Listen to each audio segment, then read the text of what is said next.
Kaibigan, sa videong ito ay ipagpapatuloy ko ang pagpapakita sa inyo ng ilan sa kaparaanan, pandaraya at simbolo ni Satanas, dahil alam naman natin na ang katotohanan at kaalaman ang magdadala sa atin tungo sa kaligtasan.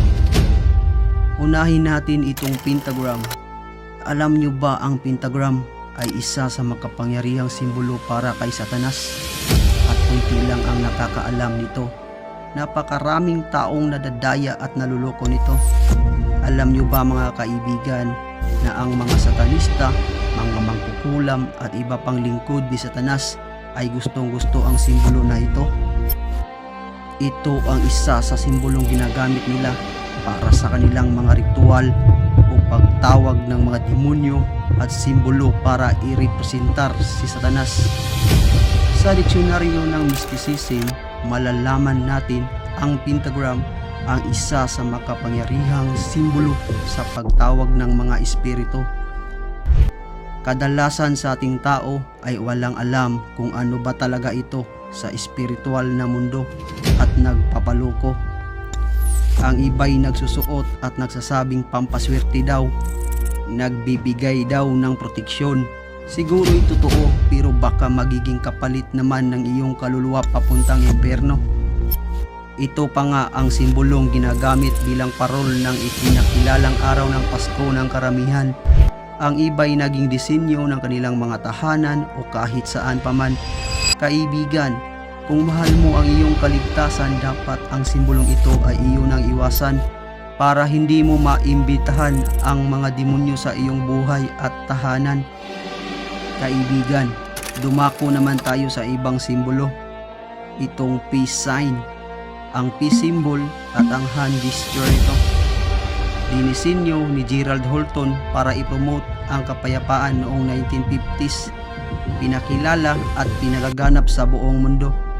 Kaibigan, ganito ang kanyang itsura kapag nasa labas ng circle. Kung naaalala nyo yung pinag-usapan natin na upside down cross sa iba kong video, ang peace symbol na ito ay isang upside down cross na may bali ang kamay. Albert Pike, isang okultista, na sa kanyang libro ay inilarawan rin niya ang simbolong ito. Ang simbolong ito ay tinatawag na the broken cross, crow's foot, witch's foot, Nero's cross, and sign of the broken Jews. Ito nga'y upside down cross na may bali yung kamay.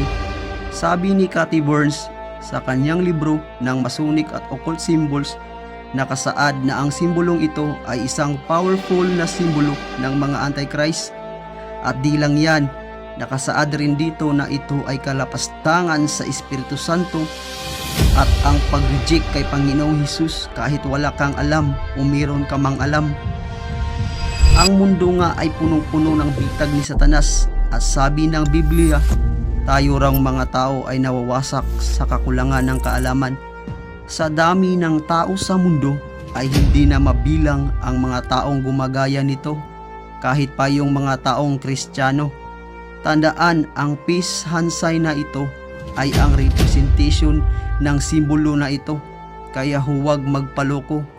Kahit silipin natin ang kanang kamay ng bapumit ng mga satanista, ang bapumit ni Satanas, pansinin mo ang hand gesture nito. Kaibigan, kung naniniwala kang may mga bagay sa mundo na pinaniniwalaan ng mga tao, ngunit sa likod pala ay pandaraya ng dyablo upang makahatak ng kaluluwa papuntang impyerno, ay dapat umiwas ka na sa mga ito. Kaibigan, hanggang dito na lang.